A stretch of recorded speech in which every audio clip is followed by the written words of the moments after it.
Assalamualaikum warahmatullahi wabarakatuh. Perkenalkan, nama saya Fitrah Limbong dengan NIM 0601232030. Saya sebagai mahasiswa Universitas Islam Negeri Sumatera Utara, Fakultas Ilmu Sosial, Program Studi Ilmu Perpustakaan semester 2. Baiklah, di sini saya akan memaparkan tugas ujian akhir semester saya dengan mata kuliah kewarganegaraan. Baik, saya akan menjelaskan bagaimana konstitusi seharusnya dijalankan. Pada dasarnya, konstitusi berfungsi sebagai hukum dasar yang mengatur jalannya suatu negara. Agar konstitusi dapat berjalan dengan baik, ada beberapa prinsip penting yang harus ditegakkan. Yang pertama, supremasi konstitusi. Konstitusi harus ditempatkan sebagai hukum tertinggi yang mengikat seluruh lembaga negara dan warga negara. Semua peraturan perundang-undangan harus berpedoman pada konstitusi. Lembaga-lembaga negara harus menjalankan tugas dan wewenang sesuai dengan apa yang diamanatkan oleh konstitusi. Yang kedua, pembatasan kekuasaan. Konstitusi harus mengatur pembagian kekuasaan antara cabang-cabang pemerintahan, baik itu eksekutif, legislatif, dan yudikatif. Terdapat mekanisme check and balance agar tidak ada penyalahgunaan kekuasaan oleh satu cabang pemerintahan. Konstitusi mengatur sistem pemerintahan dan batasan kewenangan dan masing-masing lembaga negara. Yang ketiga, jaminan hak asasi manusia. Konstitusi harus menjamin dan melindungi hak-hak dasar warga negara. Terdapat aturan yang jelas mengenai pembatasan dan pelarangan tindakan yang melanggar hak asasi manusia. Adanya mekanisme penegakan hukum untuk memastikan hak asasi manusia terlindungi. Yang keempat, mekanisme perubahan.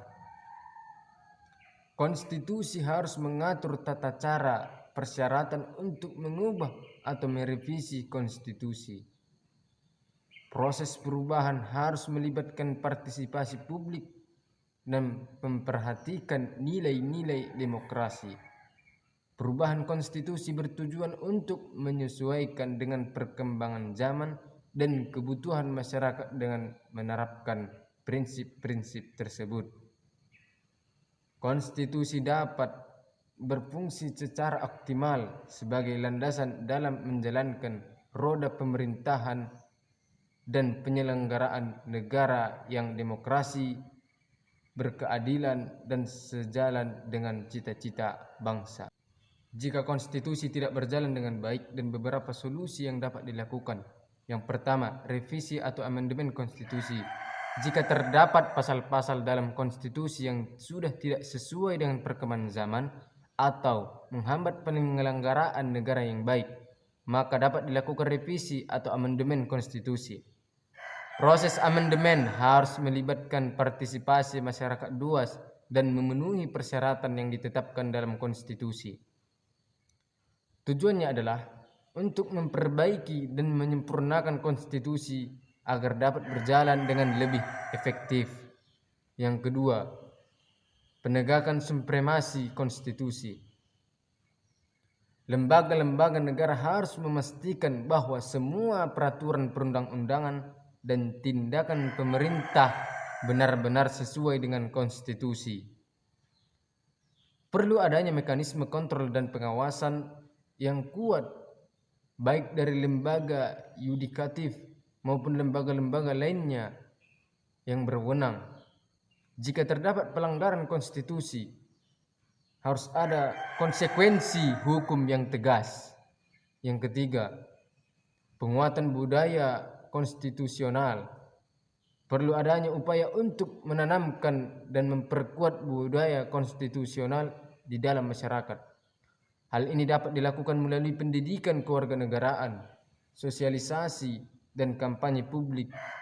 Tujuannya adalah untuk meningkatkan kesadaran dan pemahaman masyarakat terhadap apa arti pentingnya konstitusi.